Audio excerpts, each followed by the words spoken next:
Hi friends. Hi friends, this is a BSRK, and recently we launched a channel BSRK Professionals, and today our subject matter will be related to Ind AS 37. M- Majorly Ind AS 37 will be discussing about what? Ind AS 37 will be discussing about provisions, contingent liabilities and contingent assets. If you can ask me, sir, might be the standard will be dealing with provisions, contingent liabilities and contingent assets. So before going to start further and tell me, I am asking you, tell me the list of the provisions. Then you will be saying that from your IPCC onwards. There are huge list of provisions are there, such as provision for bad and doubtful debts and provision for depreciation, provision for impairment loss, and there is a provision for decommissioning and restoration cost and provision for diminution in the value of investments, and there is a provision for gratuity, and if any provision for damages payable and provision for any warranties. Like this you can able to identify so many provisions. At present we are discussing about India's 37 provisions, contingent liabilities and contingent assets. Among all those provisions what we discussed till now, each particular standard will be covering what kind of provisions are dealt with by this standard. If you can ask me like this, each particular standard will be covering only those provisions which are in the nature of liabilities. And what does it mean, sir? All the provisions which are related to assets, which are ruled out, means what the standard will not discuss about asset related provisions. If you can ask me, sir, tell me some of the examples for asset related provisions. One is provision for bad and doubtful debts. Generally, provision for bad and doubtful debts means what? Whenever an entity supplied goods on credit basis, if the if the customers are unable to make the payment to the company, then when we are standing on the reporting date on 31st March, then the entity will go and create a provision to the extent of the doubtful debts. And to what extent the amount will not be recovered. Either the entity will recover only 95% or 80%.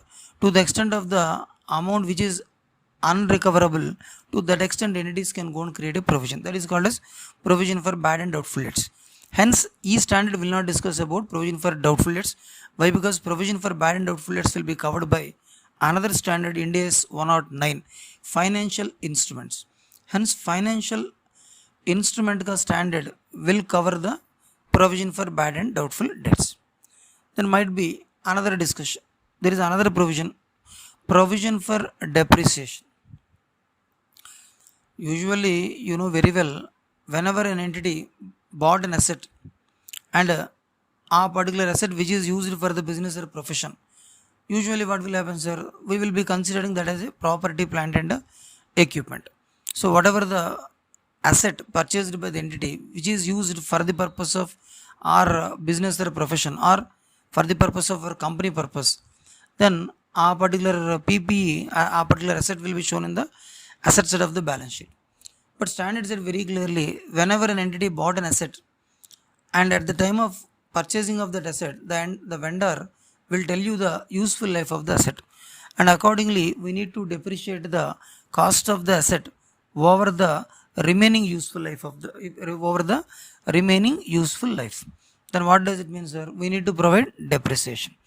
That's the reason why entities will go and provide what? Depreciation. Provision for depreciation. But provision for depreciation will be covered by Ind AS 16, property, plant and equipment. And provision for depreciation related provision will be covered by Ind AS 16. Hence Ind AS 37 will not discuss relating to that provision. And another one, provision for impairment loss. Might be, if you can ask me, Sir, what is the purpose of creating provision for impairment loss? So, provision for impairment loss. Usually impairment means reduction in the value of an asset. For example, you bought an asset around 5 years back. Useful life of the asset is for around 8 years is there.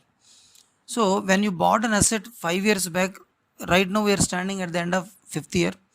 So when you are preparing the balance sheet, what will happen, Anna? You will go and show the carrying amount of the asset in the asset side of the balance sheet. Means what? You will take the cost of the asset till now, whatever the accumulated depreciation you provided for 5 years, you will reduce it from the cost of the asset. Then the rest of the amount will be shown in the asset side of the balance sheet. That is called as what? Carrying amount at the end of the 5th year. If I can ask you, Anna, what was the carrying amount at the end of the 5th year? You said that, sir, I bought that asset for a value of rupees 1 lakh. For these 5 years, we provided a depreciation of 80,000. Then the carrying amount has come to 20,000 rupees. Then immediately Ind AS 37 was saying that whatever the asset you are showing in the asset side of the balance sheet, will it reflects true value or not? We should know. That's the reason why Ind AS 36 impairment of asset standard saying that please go and fetch the fair market value of that particular property, hence which can be compared with the carrying amount. If both are same, then we don't have any problem.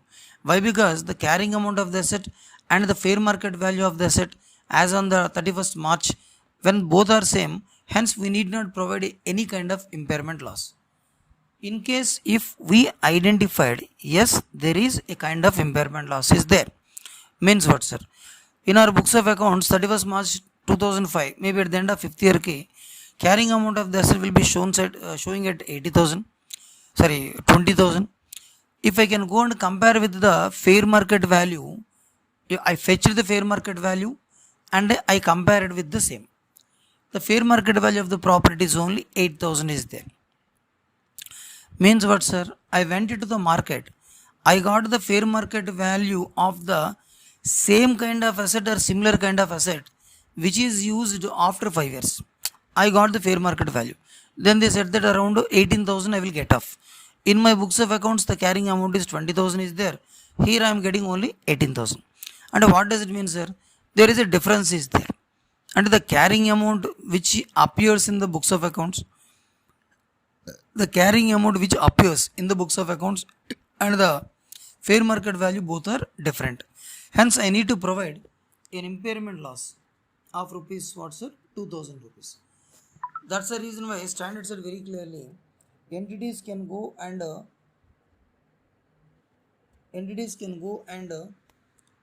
create a provision for impairment loss. Sir, anyway, this is also a kind of provision.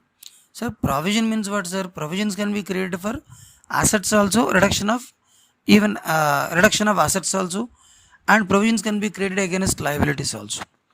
But here the standard said very clearly, provision for impairment loss will be covered with Ind AS 36 impairment of assets. Hence, this standard will not cover such kind of provisions.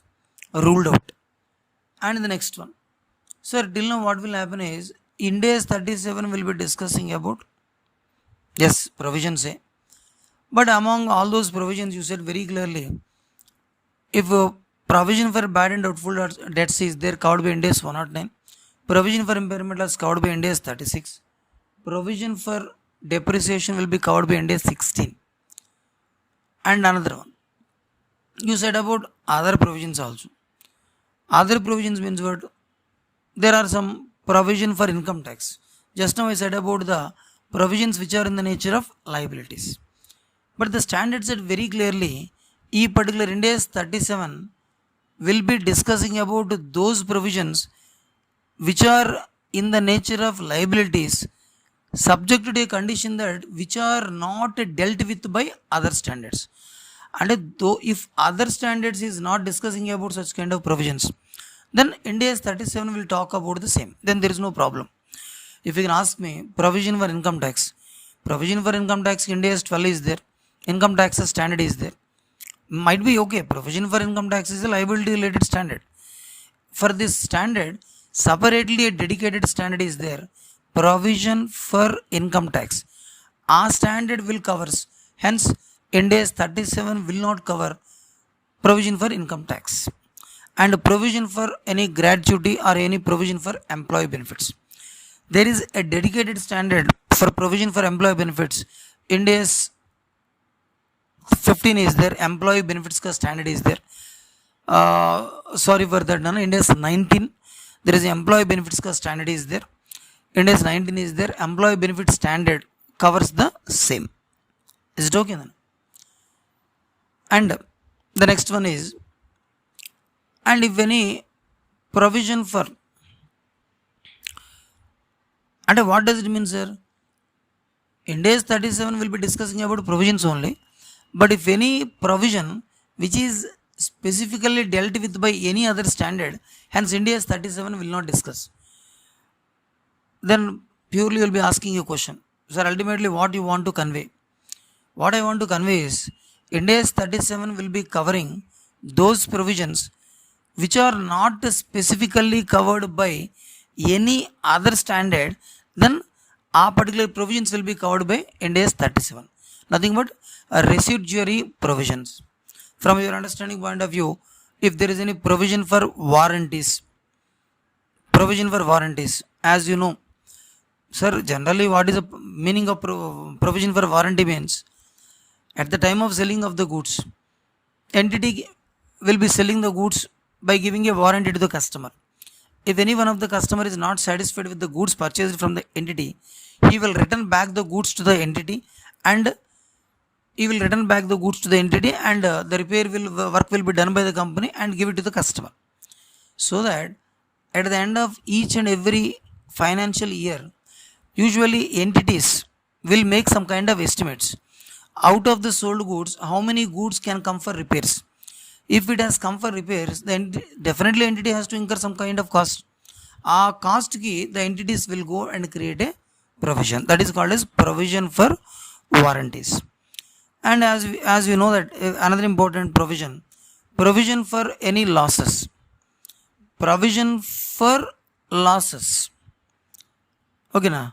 Sir, what kind of losses are there? When we are going deeper into the standard, then I can discuss with what kind of losses will be there. For all those kind of losses, entities can go and create a provision. Fine.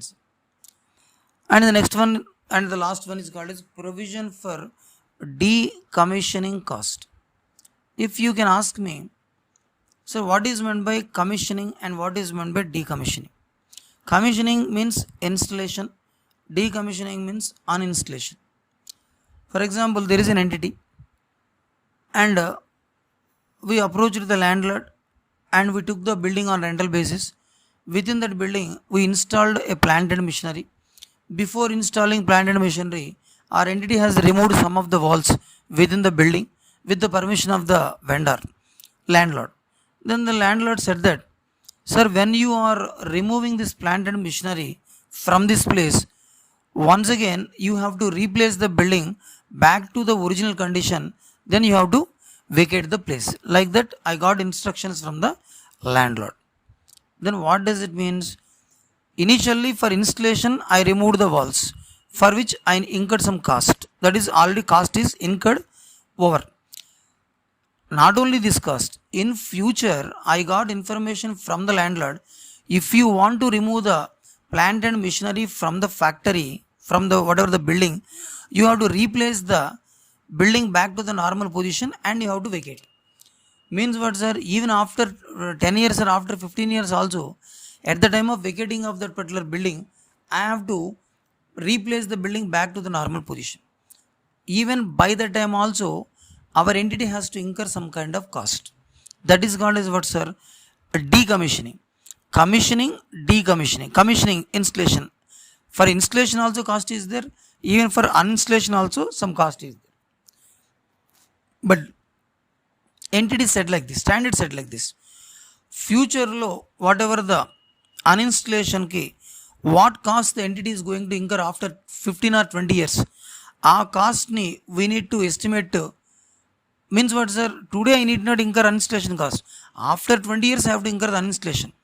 ఆ 20 years తర్వాత whatever after 20 years whatever the cost we are going to incur, ఆ cost I should bring to today's value. That is called as what, sir? Present value of the decommissioning cost.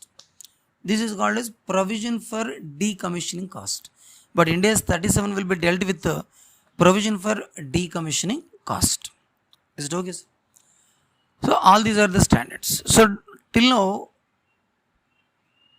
we discussed about all kind of provisions, but India's 37 will be dealing with only residuary provisions which are not dealt with any other specific standards. Then only the India's 37 will be talking about such kind of whatever the provisions. Come to the next point. So till now we completed the concept of examples of provisions. Another important point, among all the provisions which is common in nature, and you can say one thing, sir, among all those provisions, all these provisions are charged against profit and loss account. Means what? This provision can be created by debiting profit and loss account. Of course, a provision can be created by charging to profit and loss account, and anyway simultaneously it will be sitting in the liability side of the balance sheet. Fine, sir. Let's come to the definitions of this particular standard. First definition, standard said like this: a provision is a liability with uncertain amount or timing. What the standard said? That a provision is a liability with uncertain amount or timing. Standard said very clearly, sir, first of all, a provision is a liability. And ఈ particular standard will be covering those provisions which are in the nature of liabilities. A provision is a liability with uncertain amount or timing.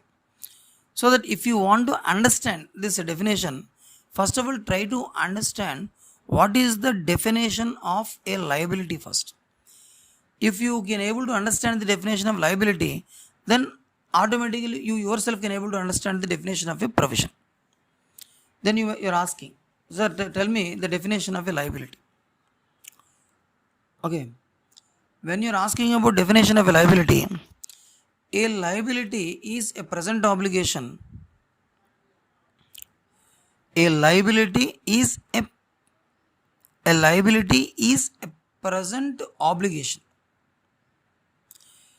The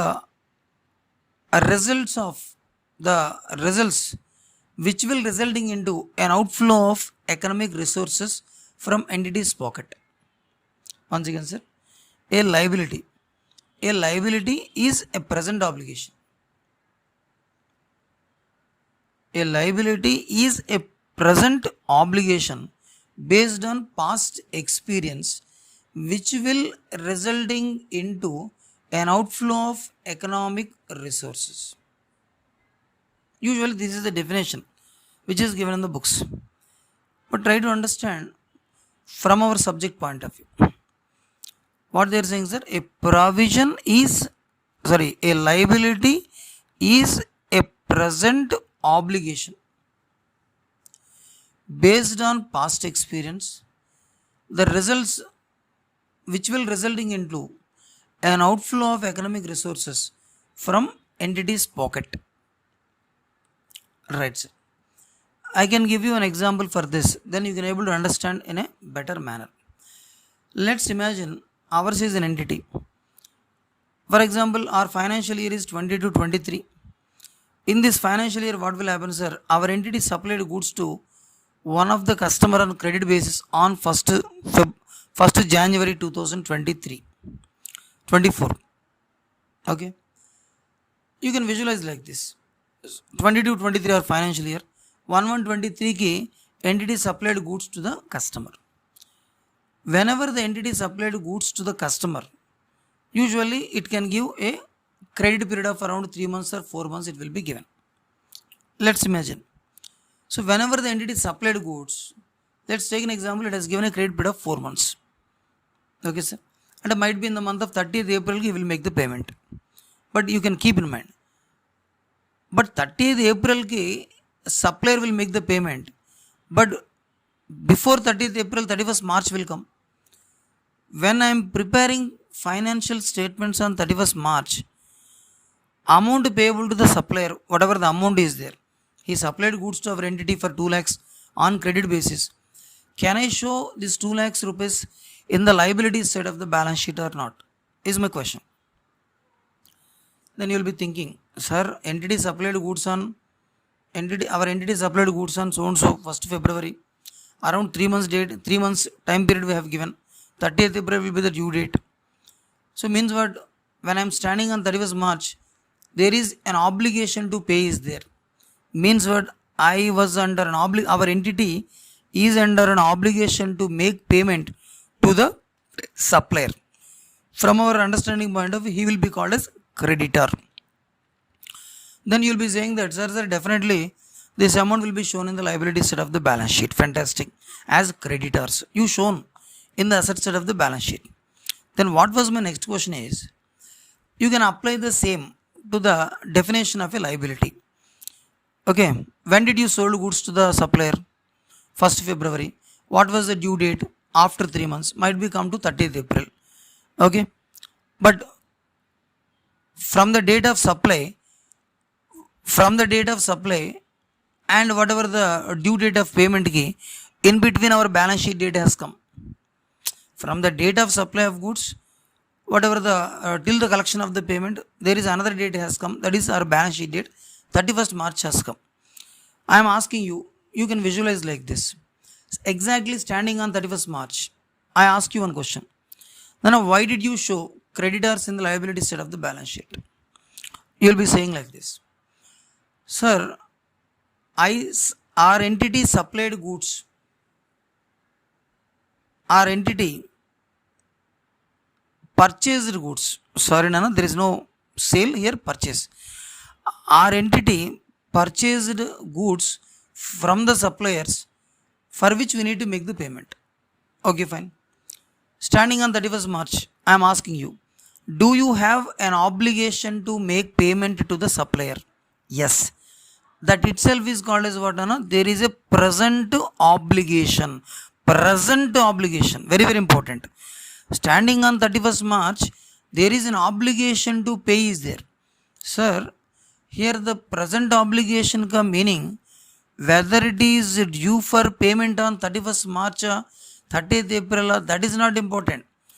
So whenever I am preparing the financial statement for that date, whether the obligation was sitting on the company's head or not. When the obligation was sitting on the company's head, then the entity can go and show the same thing in the liability side of the balance sheet. Antegani, there is no guarantee saying that 31st March whether it is due for payment or not. It is not due for, no doubt, 31st March which is not due for payment. When the entity will pay? April it will pay. But why have shown? Why? Because 31st March obligation was sitting. So there is a present obligation. I am asking you, why the obligation has come? You will be saying, because of the purchase. Definition also said the same thing. A liability is a present obligation because of the past event. And earlier, entity purchased goods from the suppliers for which today entity was under an obligation to make the payment. The definition is there. A liability is a present obligation because of the past event. If I am asking the accountant, why did you show creditor in the liability side? He will be saying like this, sir, 31st March there is a present obligation. Entity was under an obligation to pay. Fantastic. Why? Because of the past event. Earlier we purchased goods from them, hence there is an obligation to make the payment. This is also okay. Then I am asking another question. Okay, 30th April has come. On 30th April, will the entity is under an obligation to discharge the obligation or not? Yes. 30th April, definitely entity will make the payment.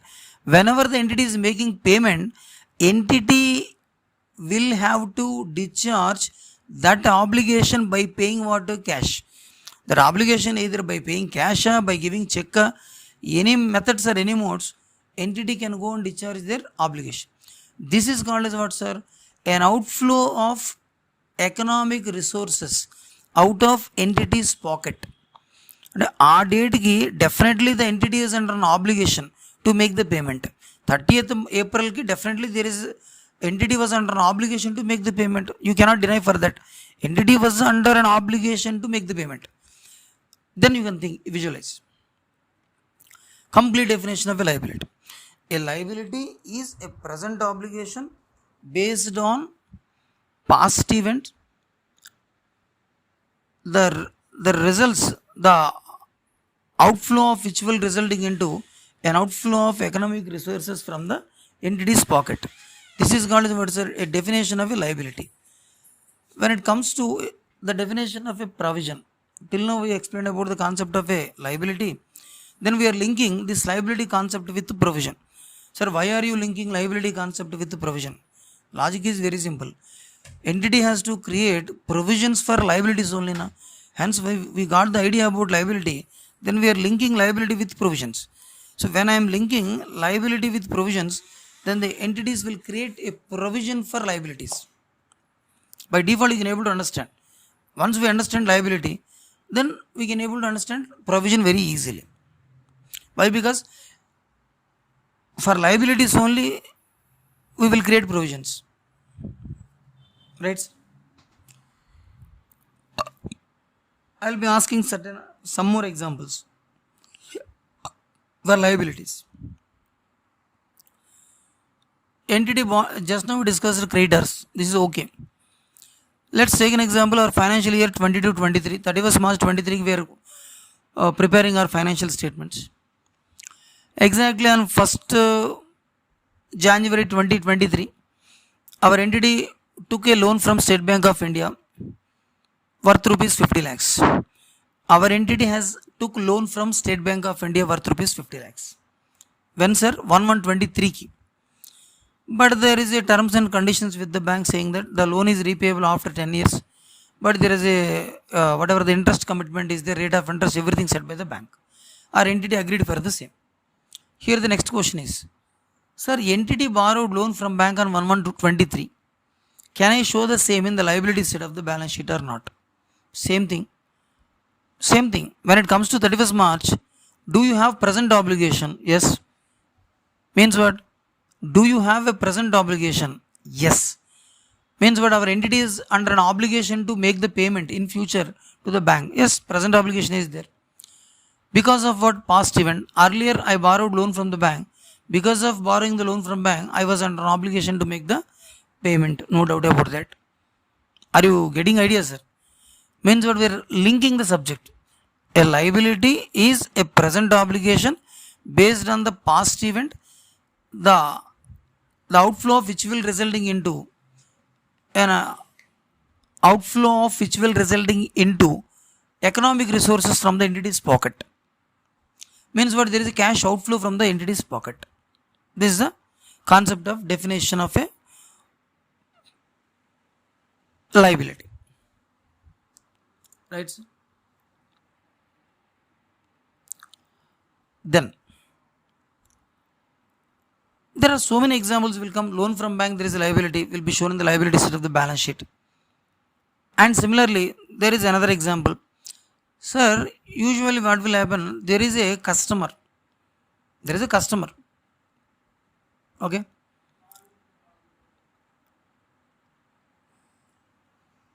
There is a customer who gave advance to our company for future supply of the goods. Means what? Our entity did not sold goods to the customer. For future supply of goods, today we received an advance from the whatever the customer. You can visualize from the definition of a liability. Standing on 31st March, that is also received on 1st January only. 1st January 23. Standing on 1st January 23, did you receive advance from the customer or not? Yes, you received advance from customers. But whenever he asks for that amount, does the company is under an obligation to make the payment or not? Yes, the company was under an obligation to make the payment. So can I show the same amount in the liability side of the balance sheet? For which the answer is yes. So the amount payable will be shown in the liabilities side of the balance sheet. Why? Because that is called as income received in advance. Sir, the logic is very simple. There is a customer who paid cash to the company for future supply.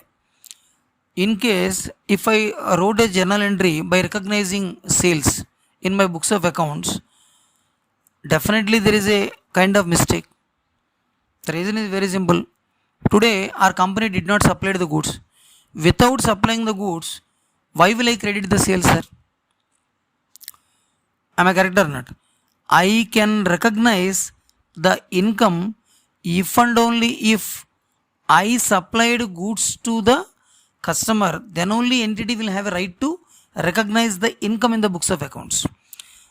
Unless otherwise, supplying goods to the customer, entity will never recognize the income in the books of accounts. Entity will never recognize. The logic is very simple, sir. Can I recognize the revenue in the books of accounts? For which the answer is no. Why? I will not recognize. That is income received in advance. Simple. You can put the same to the definition of a liability. Same thing. A liability is a present obligation because of past event. Earlier, I took some advance money from my customer, but standing on balance sheet date, there is an company entity was under an obligation to make the payment. Why this was happened? Because of the past event. Earlier, I received money from that person, for which I need to make the payment. Is it a liability, sir? Yes. Are you getting, sir? Similarly, you can visualize so many examples. For example, there is an auditor who rendered services to our entity, for which our company is under an obligation to make the payment. Then we created audit fees payable. Audit fees payable we created. Sir, whatever the audit fees payable is there, put to the definition of liability. Same thing. Earlier, our entity has received some services from the auditor, for which our entity is under an obligation to make the payment. Audit fees payable, rent payable, electricity bill payable. Sir, all these are what sir? All these are called as what? Purely the definitions. No doubt. Purely definitions. Is it okay, sir?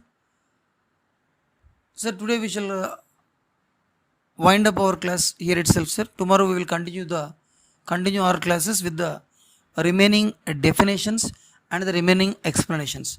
Hence, we will wind up our NDS 37 in another 2 sessions with the conceptual understanding. Thank you so much, sir. This is signing off. So, before signing off, I can say one thing to you. Those who are listening the classes, you can share this video, you can subscribe this video, and you can like this video also, such that what will happen, I will be getting a kind of motivation to make further videos. Thank you so much, friends. Wish you all the best for your coming exams. Bye for now.